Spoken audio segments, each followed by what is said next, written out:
Pablo Emilio Escobar Gaviria was born on December 1, 1949, in the small town of Rio Negro, Colombia.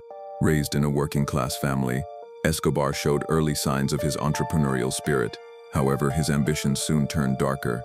He started with petty crimes, such as selling stolen cars and fake diplomas, before moving into the growing cocaine trade.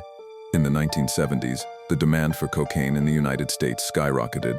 Recognizing an opportunity, Escobar, along with his associates, founded the Medellín Cartel, which would go on to dominate the global cocaine trade.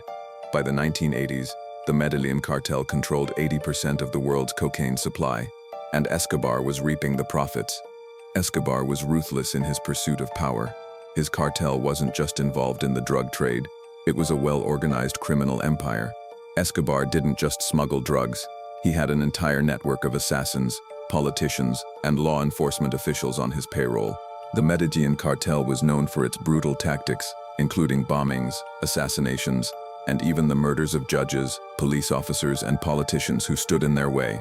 His rise to power was marked by an incredible fortune. At his peak, Escobar was worth an estimated $30 billion, making him one of the richest men in the world. His wealth allowed him to buy lavish homes, private planes, and even a zoo filled with exotic animals.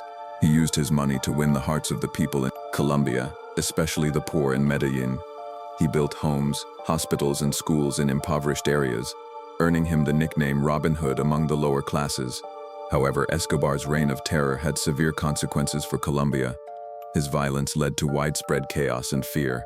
The Medellín cartel's violent actions sparked a brutal war between rival cartels, the government, and paramilitary groups.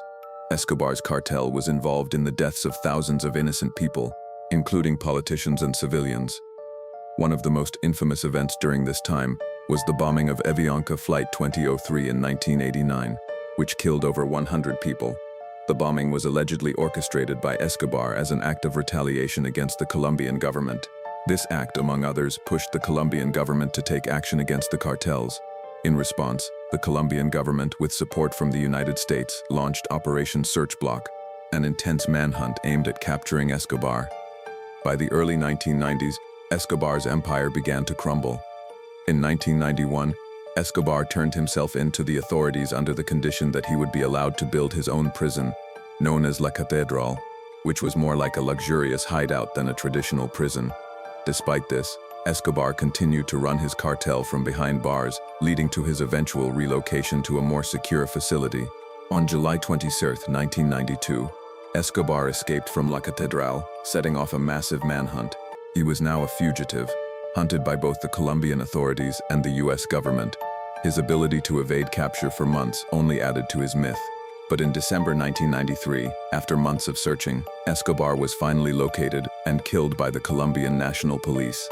Escobar's death marked the end of the Medellín cartel's dominance in the drug trade. However, his legacy still looms large in Colombia and beyond.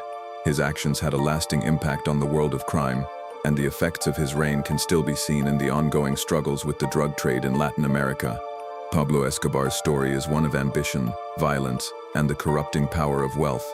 His rise and fall serve as a cautionary tale of how unchecked power can lead to destruction, not just for one man but for an entire nation.